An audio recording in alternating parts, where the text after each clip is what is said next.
Assalamualaikum warahmatullahi wabarakatuh. Hari ini kembali Semansa History Channel. Kita akan membahas tentang materi merkantilisme. Ini materi kelas 11 pelajaran sejarah minat. Okay. Hari ini Bu Muti ditemani oleh Naira Hairunisa.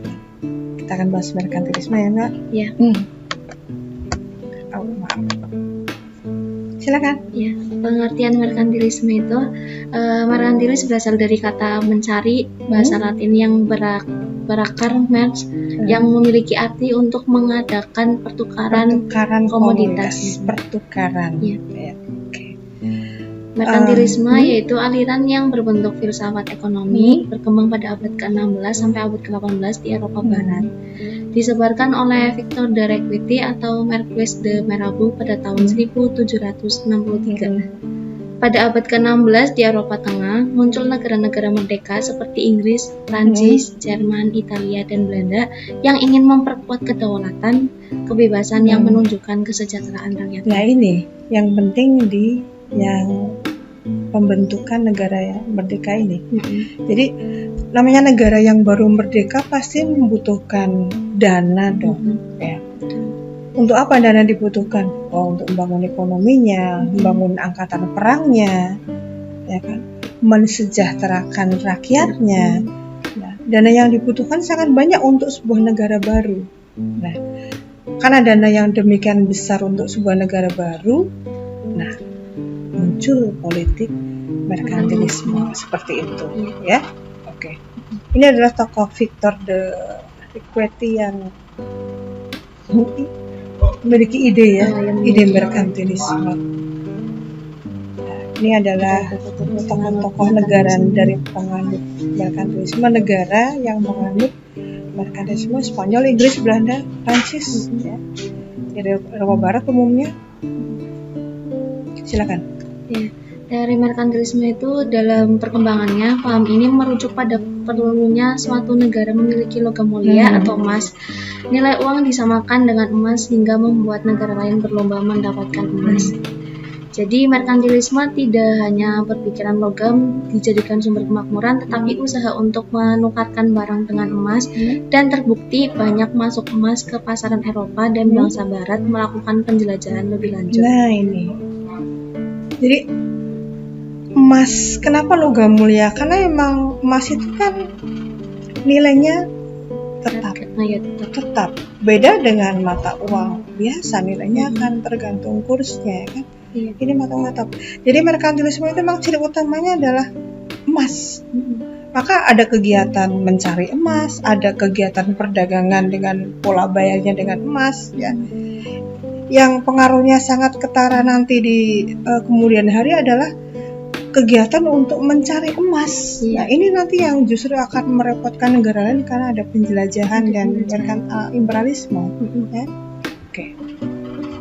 Ya, ciri-ciri negara yang menganut merkantilisme ya. Oke, silakan. Ya.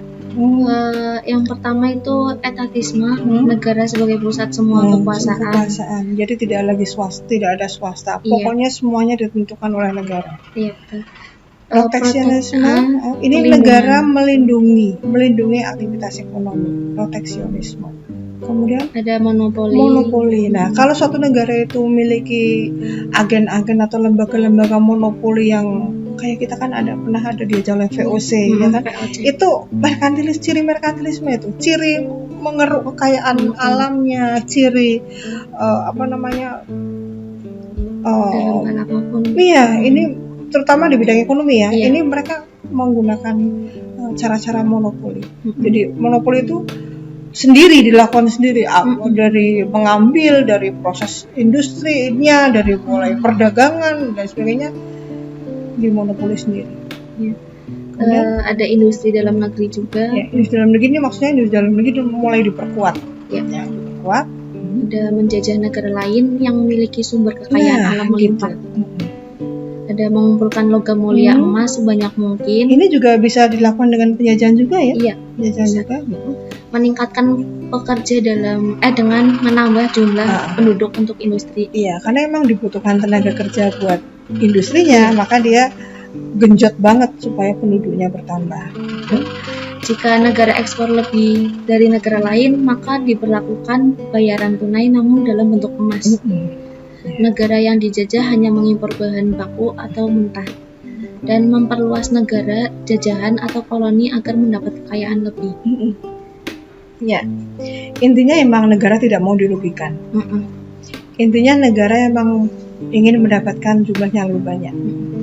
Intinya negara itu ingin mendapatkan emas. Ya, intinya harus ada industri yang bisa memberi pendapatan pada negara lebih, surplus, ya, surplus gitu. Ya, tujuan utama merkantilisme adalah melindungi industri perdagangan yang sedang berkembang, mengumpulkan cadangan moneter melalui sebuah keseimbangan perdagangan yang positif, yang terutamanya pada sebuah barang jadi. Oke. Ini adalah bisa dirinci kemudian ya, dari ciri dan tujuan itu, ternyata negara penganut merkantilisme itu raca perdagangan harus aktif. Iya, aktif sekali. Aktif berarti ekspor harus lebih banyak daripada impor. Pendapatan harus lebih banyak daripada pengeluaran. Kelebihan beban ekspor tadi harus dinilai dengan emas kan? Nah, kelebihan pembayarannya. Terus proteksionisme, pemerintah dilibatkan penuh di situ, dilindungi oleh pemerintah. Bila perlu pemerintah membentuk badan-badan monopoli untuk menguasai aktivitas ekonomi di wilayah yang lain, ya kan? Ini semuanya menjadi proteksinya pemerintah. Ya. Dampak merkantilismenya itu kebutuhan terhadap pasar mendorong terjadinya banyak peperangan pada kalangan Eropa serta era imperialisme Eropa. Iya, karena rebutan daerah jajahan. Iya, rebutan daerah jajahan akhirnya di kalangan Eropa timbul perang sendiri kan? Iya. Sistem ekonomi ini mulai menghilang pada abad ke-18 dan digantikan oleh teori ekonomi yang diajukan oleh Adam Smith di dalam bukunya yaitu The World of Nations. Sistem ekonomi mulai diadopsi oleh negara Inggris yang masih berlabel negara industri terbesar di dunia. Imperialisme ini lebih menekankan pada perluasan wilayah yang dilakukan suatu negara terhadap negara atau daerah lain. Iya, hanya kemudian ini yang paling kerasa banget dari sistem dari diberlakunya merkantilisme adalah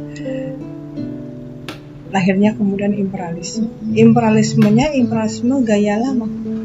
Kan ada dua jenis imperialisme ya, imperialisme tua dan imperialisme modern. Ini adalah imperialisme tua. Jadi merkantilisme itu melahirkan imperialisme kuno ya, atau tua. Nah, ada 3 tujuan istimewa: gold, glory, dan gospel, ya kan? Mencari kekayaan, menambah kejayaan, bahan baku dan sebagainya. Kejayaan tuh biasanya bisa dibuktikan kekuasaan yang luas. Maka berlomba-lomba, udah dah pokoknya.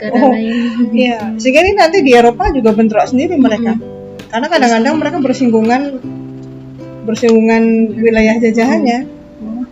Nah, gospel ini diiringi penyebaran agama. Ini masih terkait kita bahas yang sebelumnya itu yang abad tengah, di mana posisi gereja yang benar ada efek perang salib, rupanya masih merembet. Jadi kita belajar sejarah itu tidak bisa potong-potong, mesti satu ada kaitannya dengan peristiwa berikutnya.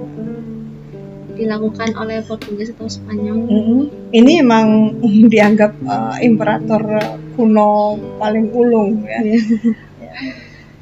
Yang pertama kali membuktikan pelayaran samudra kemana-mana, dunia itu bulat, itu kan memang dari dua negara penakluk ini.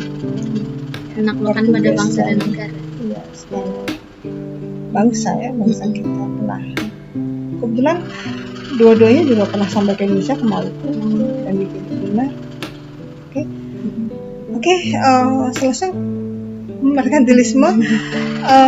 Demikian merkantilisme sudah kita bahas. Mudah-mudahan ada manfaatnya. Silakan bisa memperdalam materi melalui banyak cara ya. Banyak cara. Ini hanya sebagai upaya untuk mengisi daring.